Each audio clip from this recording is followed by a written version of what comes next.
So here's a fun slide. Shows who has the most Olympic gold medals. I probably didn't update it after this summer, but obviously this is something America's kind of proud. I have two kids that play sports, so everything about my family is sports, and this is something that as a country we're proud of. And then this slide shows the incarceration rate. And we obviously incarcerate more people per 100,000 people than anyone else in the world. Not something quite as proud for our country. A couple other facts about incarceration. The U.S. has 25% of the world's incarcerated population. We're only 5% of the population. A couple other neat facts since we're close to Maryland. Maryland has more people in prison than Iraq does. Maryland is about 1/5 or 1/6 the size of Iraq in terms of population.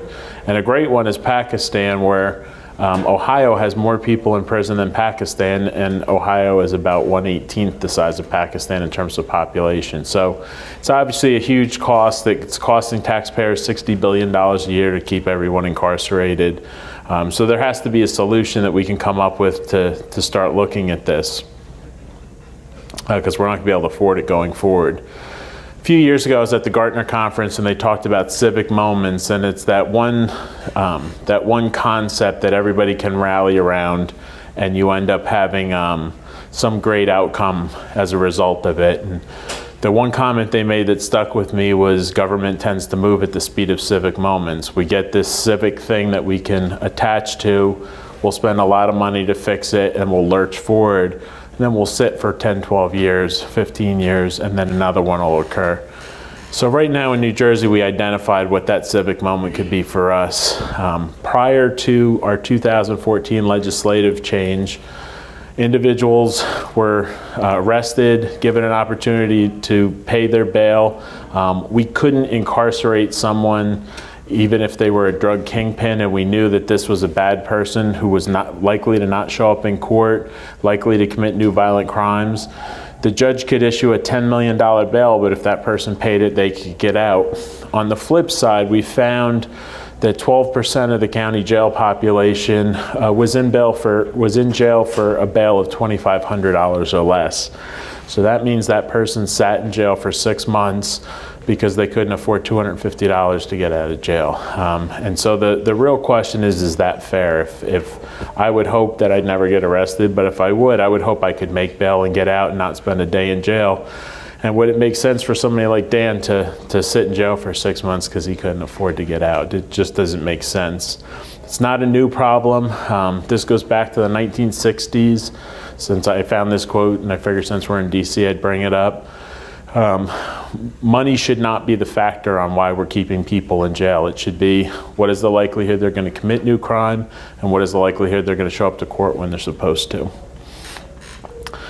So when the legislation, so the Chief Justice in New Jersey created a committee made up of these individuals, and started looking at how not only for this one aspect of criminal justice, but how could we reform the whole system? And they came up with 19 recommendations, of which we're going to show you a few of them here. But there's more work to do, but this was a joint effort amongst the legislature, executive branch, judicial branch, as well as members of the bar and other advocacy groups. Everybody got a chance to speak about it.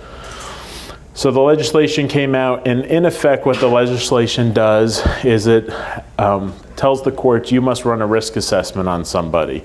And that risk assessment, which I'll show you the factors in a minute, but its main goal is to determine, are you going to show up to court, and what's the likelihood you're going to commit new crime? And if we could create, we have a statistical algorithm that provides the judge our recommendation for what the likelihood of that person of showing up to court or committing a new crime based on a scale that Dan will show you. And that scale, somebody getting out on, for example, a 1-1, well, we might just want to send them text messages to make sure they show up to court, because they're likely not to do anything while they're out. Versus somebody who's a 6-6, if they're not going to be incarcerated pre-trial, we're going to put them on a bracelet. They're going to be heavily monitored. They may not be in jail, but we're going to have to put more monitoring restrictions on them. The public safety assessment itself looks at 9 different factors. We worked with the Arnold Foundation on this. They did a statistical analysis of New Jersey and found that their algorithm worked. I'm going to kick over this thing too, by the way. I did it again. So they looked at these 9 factors. There's various weightings and scales. Our goal was to look at this, and I said, if I have to have a person look across our 40 million party records and 200 million cases and score all these things and put it into a form that they had given us, that's going to take our people forever. One of the good things is we're all a government that we know is we never get enough funding to do the project. We estimated it would cost us $35 million a year to run this with all the monitoring staff we'd have to hire, et cetera. We only got about 20. So we knew we needed to find efficiencies wherever we could, and running of this risk assessment, we thought we had a great opportunity to become very efficient at it, because we have all of these old case management systems. And these systems, Promise Gavel is the oldest one, dates back to the 1970s, written in COBOL. But what it gives us is it gives us all that data. So we knew if we could mine the data in these systems, identify the individual, pull all the cases related to it, as well as score those 9 factors, we could spit out a score in a few seconds versus what might take a person a few hours or a few days to do, depending on the name. So what we built, and this is my only technical slide, this is actually my last slide. What we built is a system where the law enforcement does the fingerprint. That information comes over to us and sits in a table that Dan's going to show you. And then the law enforcement officer can pull that information into the complaint, and the process moves forward.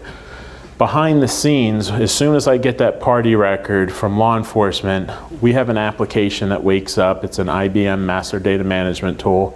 It wakes up and it looks across our system and says, where else does this person exist? And let me start matching them based on algorithms and weightings and a whole slew of things. And it returns back a score. I can then use that unique individual, pull all the cases, which is about step 5. I can pull all the cases, pull all the scores, and then I have it sitting there waiting for law enforcement to catch up with the complaint, finish the complaint, and hit the button. Our goal is to have all of this done within about 3 minutes. So as soon as that fingerprint record comes over to the judiciary, around 3 minutes later, I can make that Run PSA button available through Pega to law enforcement for Dan. We're doing all the scoring and all that stuff at the moment you click the button, but I've pulled all that data and amassed it ahead of time, and it just sits and waits for whether it's law enforcement, the municipal court administrator, the pretrial services staff who are actually hired to do this. We have that data sitting there as close to arrest as possible, because what the Arnold Foundation asked us to do was, at the moment of arrest, I don't want to know if somebody did data entry the next day. I want to know at the moment of the arrest, what was this guy's score? So using this architecture, we've been able to reach out to our CJIS partners, pull information they had, pull information out of our screens in these ancient legacy systems, and then put it into a modern application using Pega that allows us to run the scores and what Dan's going to show you. So Dan is going to do this slide now and walk through is that the whole slide? No. There's the slide. Dan's going to walk through what we built and then show you how it actually works. And he loves questions. So what you see here is just a visual of the process flow. At the top of the screen, you have the law enforcement officer making an arrest. And the first thing that they need to do is to get a fingerprint on that individual so that we can get a positive identification. One of the things that Jack mentioned there was we need to have as much data as possible in order to give the judge the best and most accurate risk for that defendant. So in New Jersey, we're a fingerprint identification state. So we have to have law enforcement modify their processes just a little bit so that they do the live scan fingerprint submission right up front. And then that returns an SBI number, the State Bureau of Identification number, that aligns with their fingerprint. So it's a unique ID. So state police does that processing, and then they send us that arrest record over into our complaint entry system.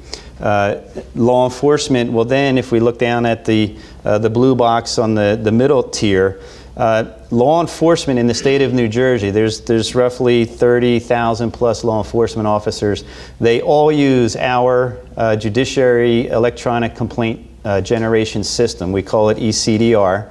So every officer in New Jersey has been trained on this system, and that is one of our most recent PEGA conversions. So we were able to rewrite that system in about 9 months and roll it out statewide over a 6-month period. So this is a statewide application that interfaces with that fingerprint record. Once the law enforcement officers... Does PEGA integrate with LiveScan? No, LiveScan is actually, there are a couple vendors in New Jersey. There's 3 different vendors. All of the law enforcement agencies, there's about 650 arresting agencies in New Jersey, and they all contract out to one of those 3 LiveScan vendors. Yes. So then the data gathered by LiveScan, Yep. is that data just made available to an API? Yeah. Yes. You guys, Yeah. The LiveScan devices are directly connected to APHIS, which is the host vendor, so to speak. Okay. They will take that fingerprint and they will compare it to the state database and the national fingerprint database to see if there's a match for it anywhere. That's working through our state police agency. Once that fingerprint is validated, it either finds an existing print, or if there's nothing found, it'll generate a new number for this defendant if it's a first-time offender. Immediately in their CCH, their criminal case history database, they store that arrest record. They send us a copy of it through an MQ communication protocol between us and state police. So we get that immediately upon storing it into the CCH database. So this obviously interacts with from LiveScan to speedy trial / email or text reminders. Yeah, the monitoring. Yeah. That's a lot of steps, and I know that I could probably take any one of those boxes and break it out into a much more complex, much more drawn-out process. Oh yeah, absolutely. So Yep. my question is, when you were developing this application through PEGA systems, right, through whatever services they provide, is this kind of what you provided them, the initial rough out and then each more detailed at each level, and that, my understanding is that that's how you create applications, is to minimize the coding required. Is that an accurate understanding? Yeah, I mean, we did have some of this. As Jack said, we had a lot of legacy systems behind the scenes here for many years, and over the last few years, we've been modernizing a lot of these and making them web-based applications and so on. So the ECDR system was originally a Java app, but it didn't have all the integration capability. We rewrote it in PEGA. We have a lot more integration capability now, and we're able to get a lot more reuse out of that. But the various functions and processes that you see here, a lot of them are brand new because of criminal justice reform. Okay, so and a lot of those systems we're utilizing PEGA as well to build those out. Jack had mentioned earlier in the roundtable that we're going live on January 1st, and we've got all of these systems staged right now and pretty much ready to go. So a lot of this is brand new, but there's a lot of complexity in there. So.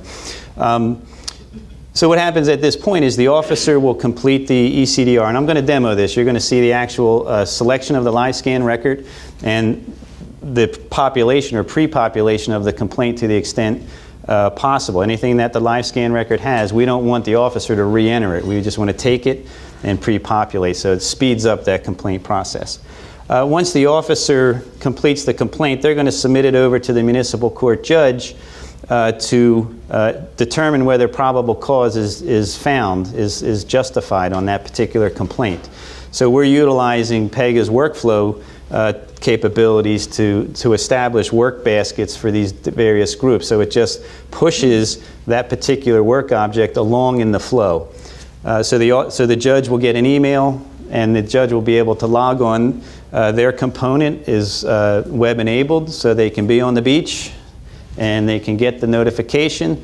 They can log in, call the officer, get the swear the officer in, and then they can proceed to issue probable cause on that complaint from wherever they are in the world, literally. Okay, so this is a very robust and dynamic system, and it had to be that way because under New Jersey's bail reform law, we only have 48 hours to make a release decision on someone who's arrested. In the old environment, the current environment today, sometimes that process can take 3 or 4 weeks, okay, while law enforcement and the prosecutor collect all that data. So we've compressed everything into literally hours. As Jack said, that research, the analysis and the history, the criminal history of these defendants, we're pulling it together in minutes, what used to take weeks. Okay, so you'll see how that works in a minute. On the gray area there to the middle right, under bail reform, there's a new pretrial services unit. So as Jack mentioned, if somebody's a high risk, they're going to get a high level of monitoring. So this pretrial monitoring team will establish a reporting protocol.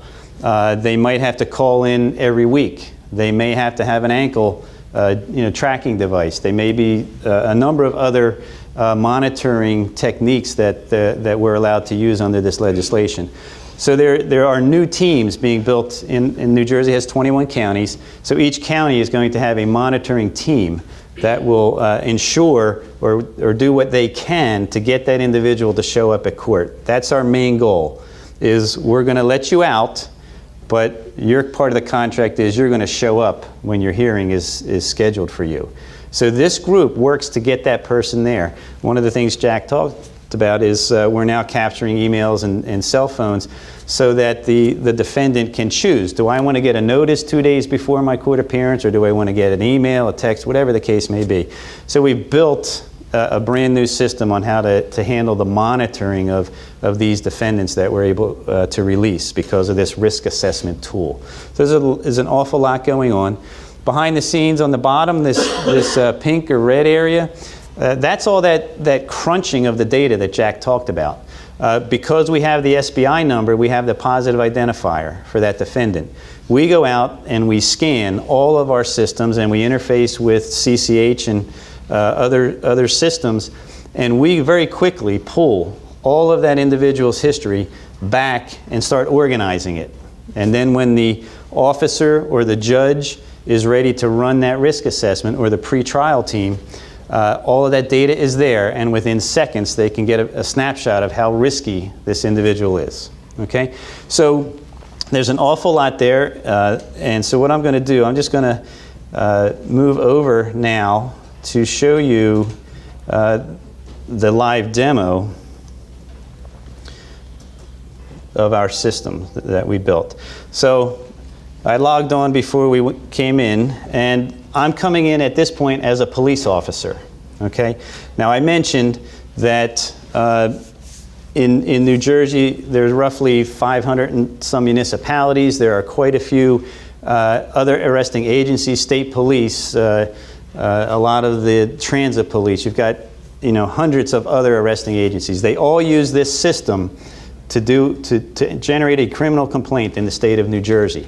So they come in, and the officer will identify what court they want to issue a complaint for. And what happens is, you see at the bottom of this screen here is a section, a list called Live Scan Arrest List. So every physical arrest and fingerprint that municipality has done comes back to us within literally a minute of when that CCH record is stored. Okay, so in this particular municipality, we're doing New Brunswick. That's where Rutgers is. So we get a lot of business from Rutgers grads, Jack. So what happens at this point is the officer makes a decision. They're going to generate a complaint. It's a little slow here. Come on. This is our test system. Yeah. Again, while you're waiting, how often does the assessment or the criteria change? Or is that something you had to go through yet? Criteria Criteria for scoring for the rest. Well, it's pretty static at this point. Again, we worked with Arnold Foundation, and they, through their millions of records that they've analyzed, they've come up with a particular algorithm. So we've worked with them to utilize that algorithm. But we do expect over time, there's going to be a lot of system monitoring once we go live. If we see that judges or pretrial or police officers aren't using something quite the way we expect it to or train them to, then we can go back and adjust those as they reveal themselves. So there will be some tweaking to this as we go. They're on their third version of the algorithm of the scoring right now. They've come out with 3 iterations of it. We only expect as they get more data and more information out there, more will come. One of the things we've been looking at is juvenile history. So for example, 18-year-old adult gets arrested. We know the scoring tool is going to come back as a 1-1 in almost all cases because the individual has no prior adult history that we're going after. However, the judge and prosecutor and others may want to look at the juvenile history. Nowhere else in the country does a full statewide juvenile history exist, except for New Jersey. We happen to have our fact system that has data back to the 80s. So we've talked to them about, once this is up and running, maybe we'll look at that data and see is there any statistical relevance in it. And if so, we may add a 10th, 11th, 12th factor or remove a factor or add in subsets of the factor. And the way we've built that piece of the application allows it to add and modify stuff on the fly. It's not a big difficulty for us. Thanks. Okay, looks like we're back. So the officer would click generate complaint, and then they would select the arrest record for the individual that they just fingerprinted. You know, our anecdotal data is anywhere from 2 minutes to 20 minutes is how long it takes for the officer to hit the submit button on the live scan, for it to go over to the state police processing. The AFIS system does all of its checks, and then they store the CCH record. So it can take anywhere from 2 to 20 minutes. And then we immediately get that back. All right, so the officer can go in at that point, select that defendant, that arrest record off this list. They click continue. And what happens is we pre-populate all the data we can from that live scan arrest record. So they're entering all of the profile information on the defendant, all of the charges, various other pieces of data that the state police require. So we're just going to get that from them and then pre-fill the complaint form itself as best we can. Well, that was weird. See, I can't see it, so I assume it's all working. They kicked me right back to the list. Let's see. Come on. Didn't you look at records? What? Didn't you look at records? I can't really see, but it looks like 4 David. data columns. Yeah, this is Yeah, this is just our test data. This isn't the Yeah. full system. Apologize. This.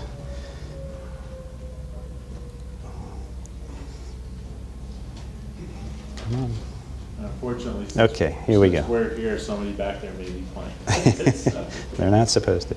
So what you'll see is the complaint entry process. There's 5 tabs in order to complete the criminal complaint in New Jersey.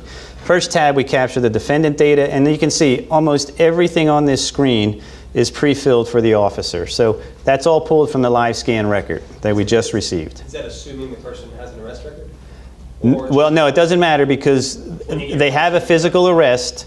If the person doesn't have a prior record, when they submit that live scan fingerprint, it's going to create an arrest record and a fingerprint number for them. So even if they're first timers, it's going to create a new number for them. Okay. So in this case, we're just taking that data right from the live scan record, and we're pre-populating. Now, what you see, what's important here is I mentioned earlier about that positive identifier. So this number right here, this SBI number, is now the unique identifier for that defendant. And that's going to be our key in gathering all of this data to get the right risk assessment for an individual. So that comes in because the fingerprint was done, and it's a positive, unique identifier for that person forever. Yes? So you're collecting information off of the state database somebody, like your driver's license, stores your address. But I noticed that there are asterisks next to fields which would indicate to me that they're updatable. Well, those are required, but again, because we've got the live scan record, we're just pre-filling them and they're able to just move very quickly through. So if somebody said, oh, I don't live there anymore, you wouldn't allow a change here? Well, That- no, some of the fields we do allow for modifications. That's one of them. Even name is one of them, because sometimes by the time the officer gets the fingerprint, like they might, these aren't the most upstanding customers, right? So they might give you the name Jack McCarthy, and but by the time you get to the complaint, they might have decided to give his real license, and it might be, John McCarthy. Okay, so they do have the ability to adjust if necessary. What they cannot change is the arrest date. They cannot change any of the date of birth information. So there's a few critical pieces that we require so that the CCH record and our complaint can be linked. Okay, so there's other things going on there. In this case, the officer can simply click continue, because that whole first tab is pretty much done. So we go to the second tab, which is the complaint data. And basically in here, the top portion, as you can see, is almost all filled out again from the live scan record. We're going to schedule this for court for the first appearance. And again, keep in mind that under bail reform in New Jersey, this is now happening within 48 hours. All right, so the officer is going to schedule this person for their first appearance within that window. There used to be 3 to 4 weeks. All right, so the officer puts in the date, clicks continue. Now, the next screen is charges and narrative. All of the charges that were put in on that arrest record populate over to this screen, so the officer doesn't have to re-enter the charges. We can, in this system, you can have up to 999 charges on one complaint if you wish. We did have recently an animal abuse case where there were 450 charges on one complaint, so it does happen. The system just prompts the officer to complete the picture. If there's a degree code in New Jersey, we have indictable charges have a first through fourth degree. There's petty disorderly and disorderly designations as well. So the live scan device doesn't capture that. So now we have to prompt the officer to fill in some of the blanks. All right, and then they have to put in a narrative of the particular charge. What was the situation around that charge? So they would just put in their narrative with respect to that. Click save, and they go to their second charge. Basically, do the same thing for all the charges that were entered onto the live scan record. One of the things we didn't mention was in New Jersey, because all of our systems were built by separate agencies, and even within the courts, all of our systems were built at separate times, we all had different charging tables. So one of the things that we realized as we were doing this process is we had to fix that. So using the municipal system as the back end, we had attorneys go through and correctly put in every single charge. There was about 8,000 of them. Put in every charge into the system, make sure we had a master statute table. Then we shared it internally within all our judiciary systems, as well as gave it to the state police to push out the live scan. So the information that we got from them that Dan was just clicking through matches up against our charging table in our system, so that we can run the risk assessment. Right, and state police rolled that out to the 3 live scan vendors as well. So we've synced up every charging offense in the state of New Jersey across the entire environment. Okay. I have a quick question. So the master data that you use for this, is that able to be utilized by this, and then that data utilized by, say, another application in a different tool chain? Or does it Sure. Or Yep. does it all refer back to the master data? Well, no, it all works together. We build from sort of, this is showing you the municipal courts in New Jersey. All the criminal complaints typically start at the municipal court level. Anything that's indictable gets promoted up to the Superior Court level, so we have a feed up to them. So this data is getting reused and shared. And one of the things Jack pointed out earlier at the roundtable was that we expect to get a lot of reuse out of the functionality. So we've started with our municipal system where we can enter these complaints. Now we don't have to do that anymore at the Superior Court level or the appellate level or Supreme Court level, because we're capturing it here, It pulls it. and it just shares it across. And then Okay. your existing information architecture prior to Pega systems, what issues did you have integrating Pega systems with your previous data architecture? It was a challenge only because we're dealing with old COBOL mainframe stuff generally. We had done some modernization efforts probably in the early 2000s to at least convert over to a DB2, rational databases. What the one plug I can definitely give Pega is it handled everything we threw at it. And we had a previous CIO who had a 35-year history of kind of moving to whatever the latest flavor of the month was.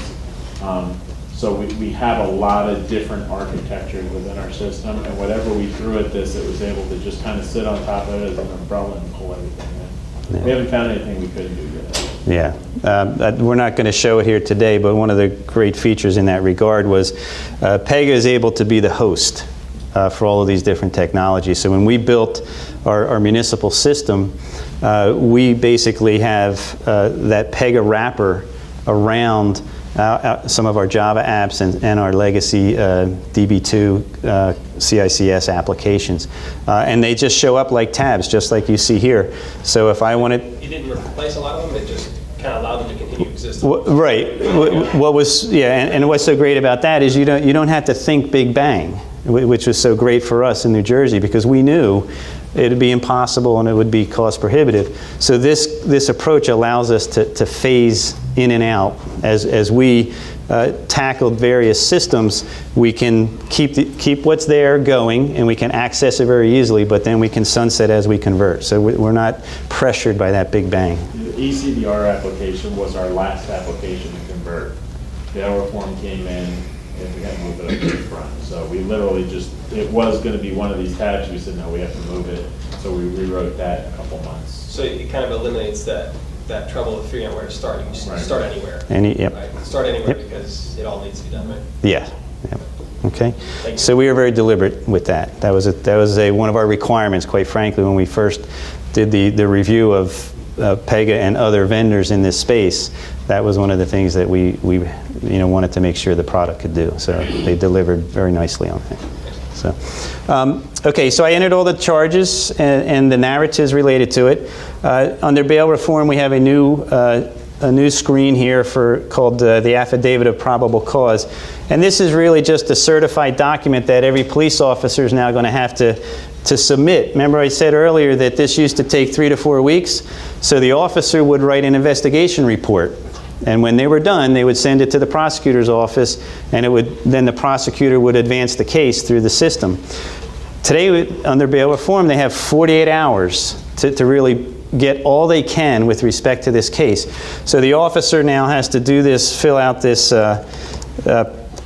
document testifying to the probable cause on this case. All right, so I'm just going to fill in these are just free-form statements that the officer must provide. And so what happens in this bail reform environment is this is going to get sent to the prosecutor directly when we save this case. So the prosecutor can't wait 3 or 4 weeks. The prosecutor is going to get this in their work basket, and they're going to be able to pick it up literally 10 seconds after they get the email. They're going to be able to go and open up this case and read this statement of probable cause and then make decisions going forward on that case. So everything is real time. We're trying to go paperless as much as possible. And we're automating as much of the forms that we can to get away from the physical faxing and the sneaker mail, all that, those issues go away. One of the things that we didn't mention in bail reform is if you have a warrant, you go to jail and go into this process that we're showing you. You have a summons, you get handed a piece of paper with a court date, and you get out. So that warrant summons decision The Attorney General released their guidelines last week, giving law enforcement guidance on how they should make that decision. So we're hoping that the police cut out a certain piece of it, give it to the prosecutor, they'll then convert some warrants into summonses and move a couple more over to that side so that they don't end up in this warrant track as much as we can. Yeah. Okay, so the officers now completed the complaint entry process. So we basically, I'm gonna remember this number, 3307. All right, so this just committed it to our database, and the officer will now have the opportunity to review the complaint. Come on.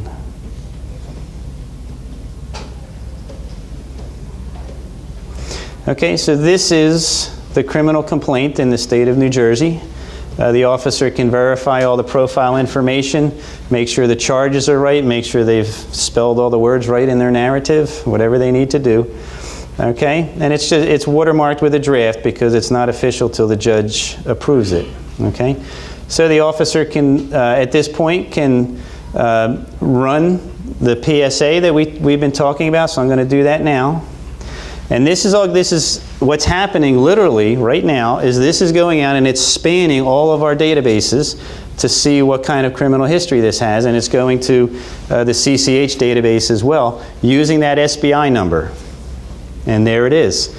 Okay, so this individual happens to be a very low risk individual.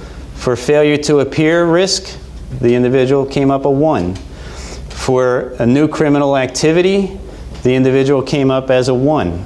All right, so they're not likely to miss their court date, and they're not likely to commit another crime based on the statistical analysis.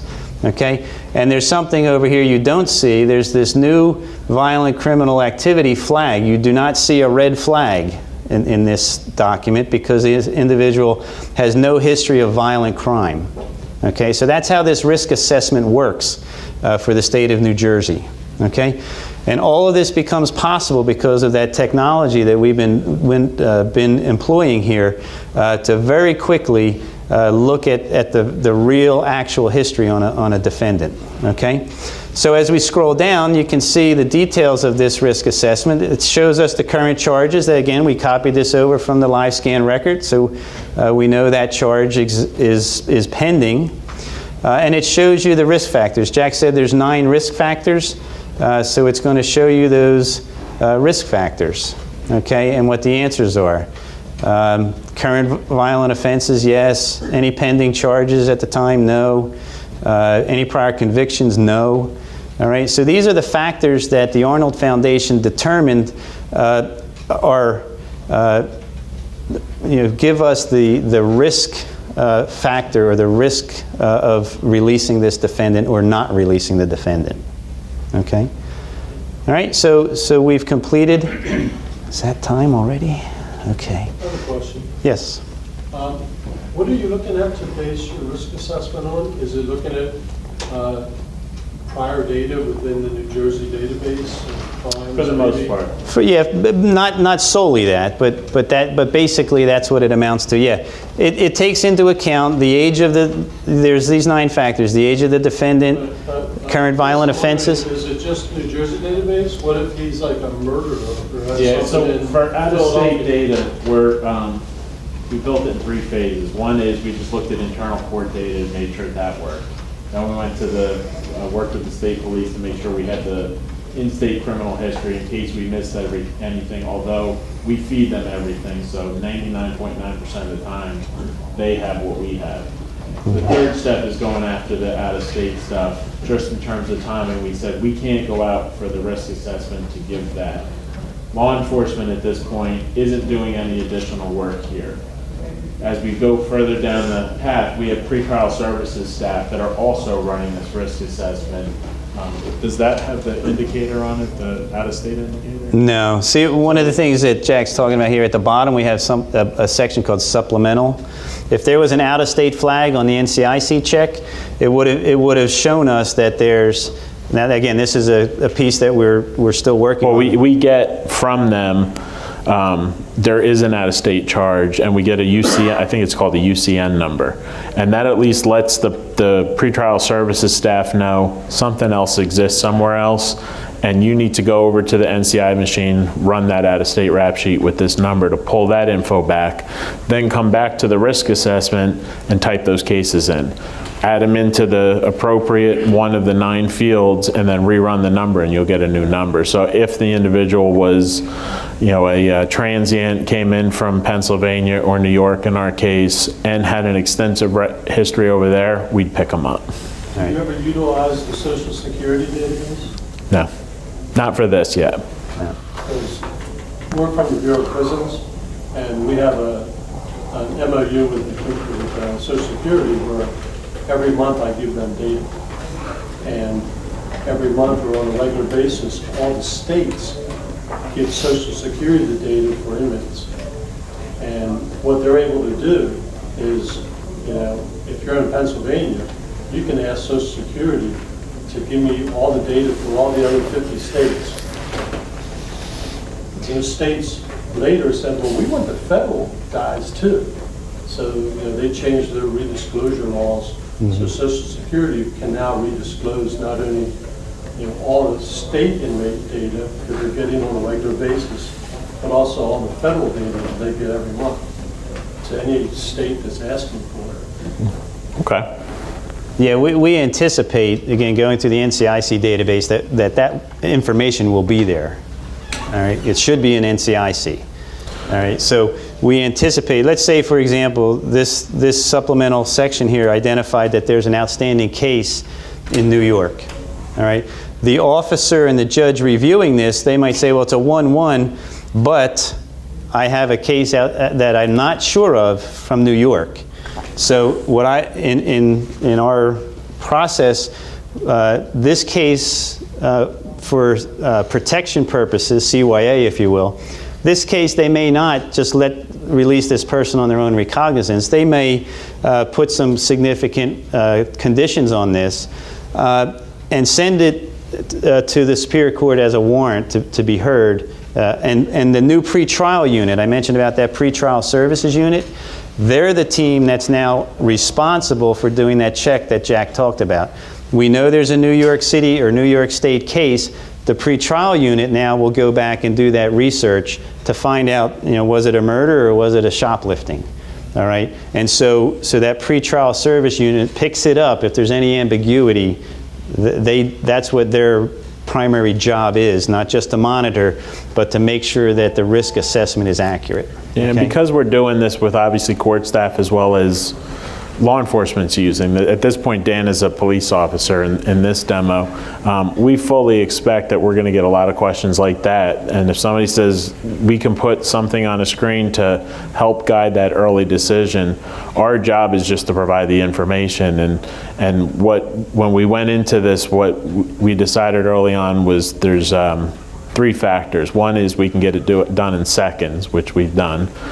The second is that decision maker will have more information at that point than they've ever had while making a similar decision. So judges making bail decisions today don't have all this.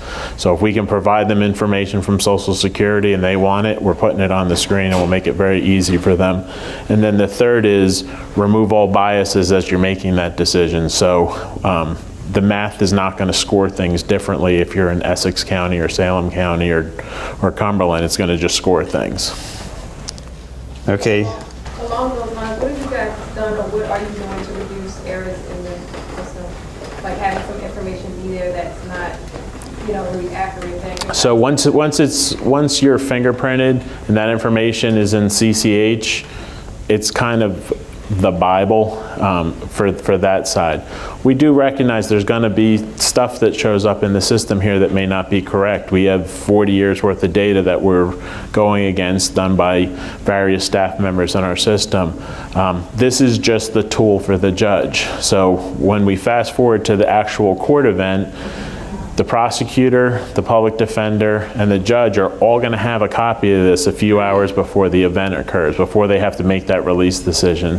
The prosecutor is going to come into those and say, this guy has a juvenile history that's pretty extensive, or somehow we missed this, or there's the victim, this happened, and we, you know, I have this statement from the victim.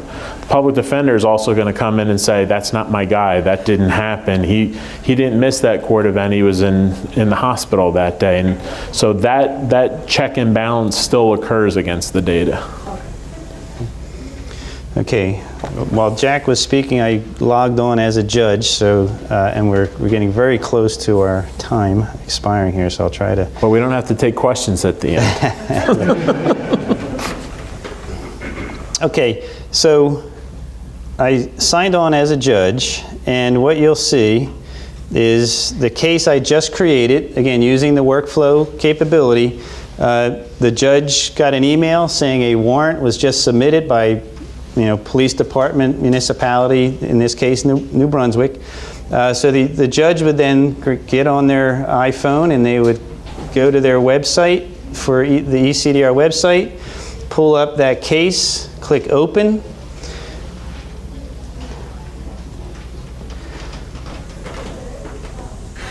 This takes us to the probable cause determination screen. So the judge will interview the officer, swear the officer in, and make sure that the facts of the case are appropriate to the charges and vice versa. So the judge, based on that interview, will determine that probable cause was found. And when they do that, the judge now has to determine whether they want to proceed with a warrant or with a summons. They can do either. The judge may say, officer, I don't find that first degree charge is justified. Knock it down to a fourth degree. Okay, so there's a lot of modification and adjustments that can occur in that conversation. Ultimately, when the judge is happy with the complaint, the judge would come into this screen to finalize it. In this case, under the current system, we still have to put bail in. Under bail reform, this goes away because that's one of the main objectives is to reduce the amount of bail set that we have. But for now, we still have to do it. Come on. And our system is largely based off the same one they use here in DC right now. And our public defender, every time we do a presentation with him, mentions that he's been down here dozens of times sitting in court and has never once seen a bail been issued the whole time he's sitting there. So that's our goal. Okay, so at this point, the judge issues probable cause and submits this case. So now this becomes an official warrant in the state of New Jersey.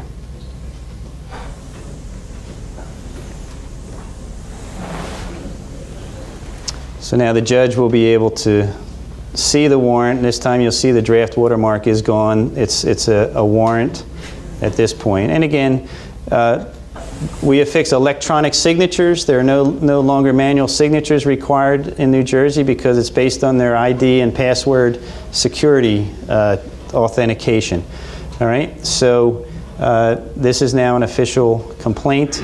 And now this case goes to that pre-trial unit that we talked about. Now, unfortunately, we are out of time, but that pre-trial unit now goes and looks to make sure there's nothing new, nothing that needs to be added or taken away, and then they'll recalculate the risk score based on any changes that they might find. Okay, and then the judge makes a decision on that final PSA risk score. Okay. So, any final questions?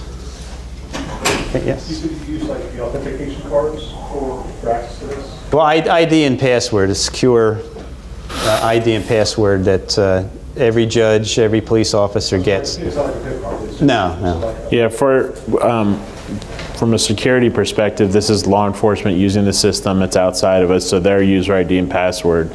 Internal judiciary staff, we've always had a policy that you need, if you're coming in from the outside, it's a VPN or some form of two-factor authentication to get in.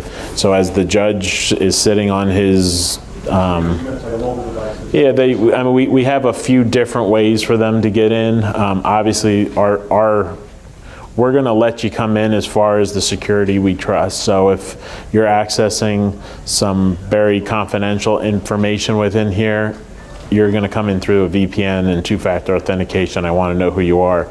If you're just issuing probable cause, I may let you come in just with a two-factor authentication on that screen without a VPN. And so it's kind of a giant bullseye, and as you get closer to the middle, you got to do a little bit more to get in. And then obviously we have all the PCI and other security things that we have to live within the CGIS community. They also said, it's like DC is similar. I mean, did you build this almost like a multi-tenant solution where, as other states could come off of this type of platform? I don't think we're looking at it that way. Right now, it's just New Jersey. Our expectation, though, using the business rules, is they can be lifted up and moved to whatever state they want. So, if one of the unique things about New Jersey is we do have statewide systems. We're a unified judiciary in that all municipal courts up to the Supreme Court are under one umbrella, whereas many other states are county-based. So it's slightly different on how they share information between them, but at least in New Jersey and any other unified state, this application, minus that master statute table and some tweaks within the algorithm, could be lifted up and moved. Okay, yes. Form that you displayed that it produced the warrant, was that the PDF, was that generated out of the box, Pega? No, that's a New Jersey custom form, and what we've done is inside Pega we've used their PDF builder feature, so we use that extensively. Whenever we have a PDF form, we can just build the template and plug it in. So, okay, thank you. All right.